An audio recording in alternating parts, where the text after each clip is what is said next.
Hey everybody, welcome to another Intro to Java programming video. In this video, I'm just going to kind of introduce the Translator Project. I'll show you an example from a student who did it last semester, and I'm going to refocus on some of the key pieces of some of the other projects that we've looked at in the videos that are going to be the puzzle pieces that you'll use to put together the puzzle of the Translator Project.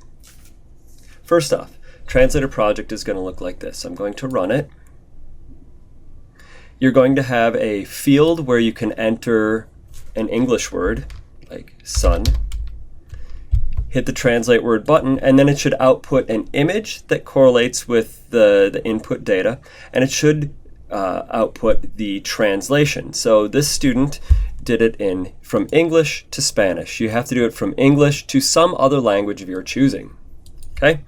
This means that you're going to have an array of English words, an array of Spanish words, and an array of images. And these three arrays are going to work in parallel with one another. In other words, index 0 of the English array will correlate with index 0 of the Spanish array and index 0 of the image array. So you should see maybe if hello is the first word in English, it should be the first, hola should be the first word in Spanish, and the hello JPEG should be the first word in the image array. So these arrays are going to be used in parallel with one another.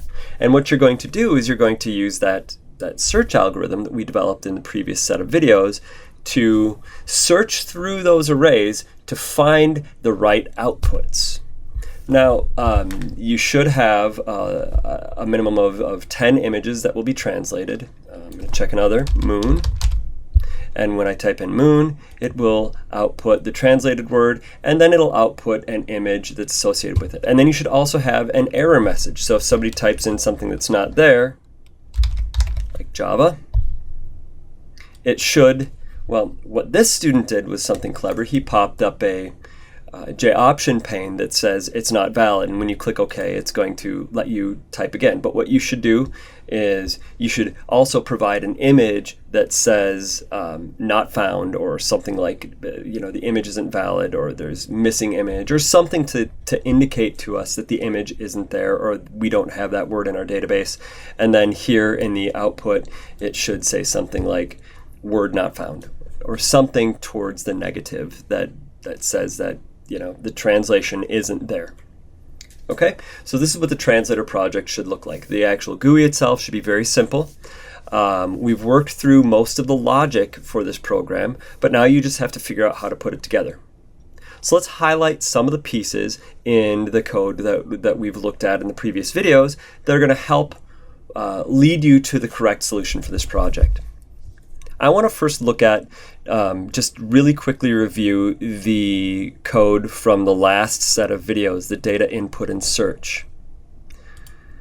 Now, we did this in the last set of videos, so you should be pretty familiar with it. I run it, and what we do is we enter some strings, hi, submit, my, submit,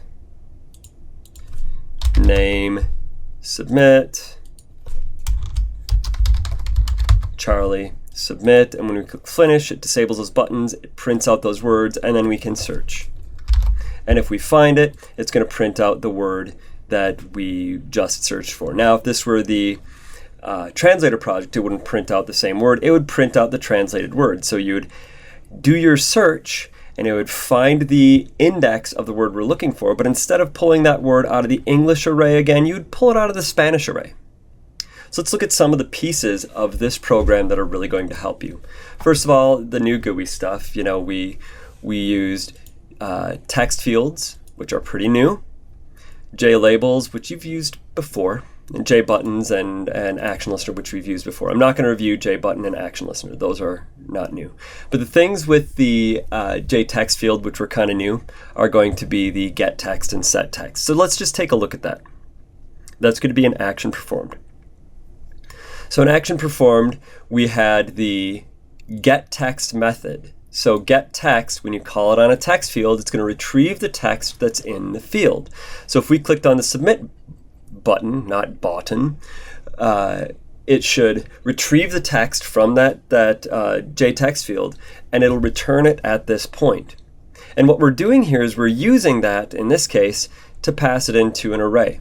Okay, so we do our input and pass it into the array. But that's not necessarily what we're going to do on the Translator project, but you will need to get text from the text field for the input, and you'll have to do something with it. You're going to have to use that as your target for the search. So that leads us to the search. Let's take a look at how the search is used. Now we have our search method. Search method is called like this. It takes in an array, which in this case is called input data, and then it takes in a string. In this case, we're getting the text out of the search field. So if we were going to use this in our Translator project, you would probably get the text out of the input field and pass it in along with the English array to see if that word is in the English array.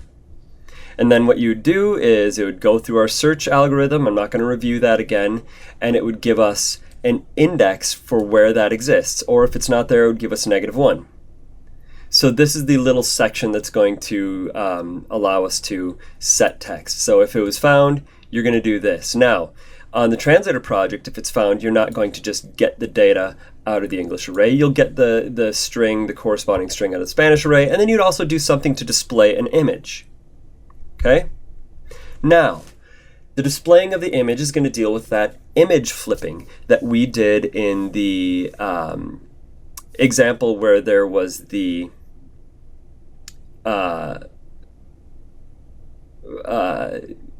image and JLabel and image icon. So let's take a look at that. Now, when the image or when your translated word is found through that search algorithm, what you're going to have to do is update the image that's in your GUI. So let's take a look at that image flipping portion of this. Okay. Now, we've got a couple of things here. We've got the action performed, and when the button was pressed, we randomized the image. Remember, this is this program right here, the one that has the random image that shows up in it. And we press randomize, and it's going to bring up a new image.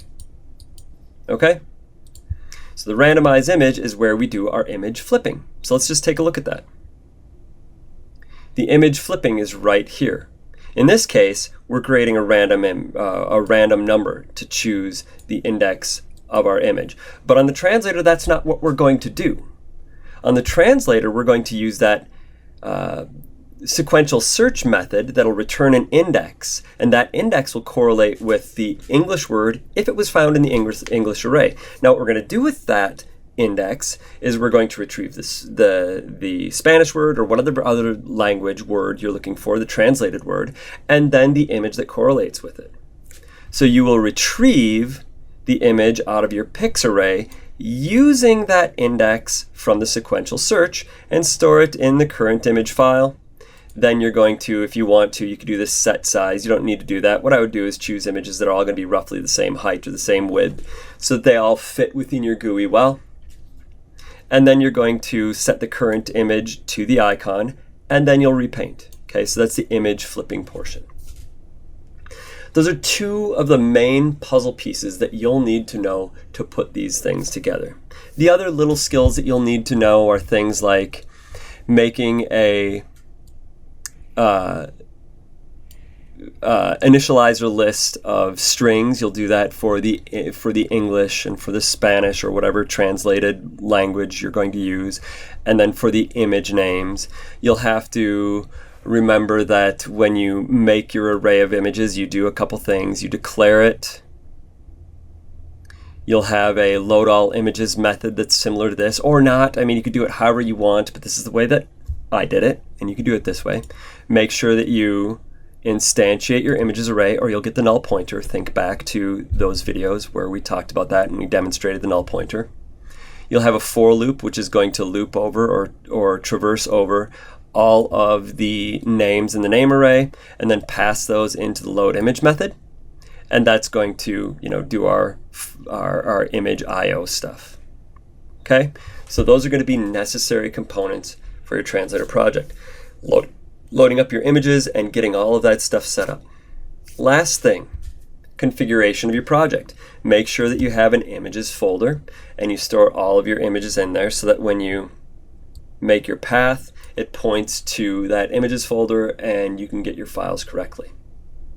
All right, those are really the main pieces that you're going to be putting together to create your translator project. I think this can be kind of a tricky project. Some of the struggles that I see students have is working with those arrays in parallel, understanding what to do with the index when it's found from the sequential search, and then lastly, I oftentimes see null pointer exceptions on this project, and I think I focused on all of those things in these videos. So I hope you're good and ready for this project.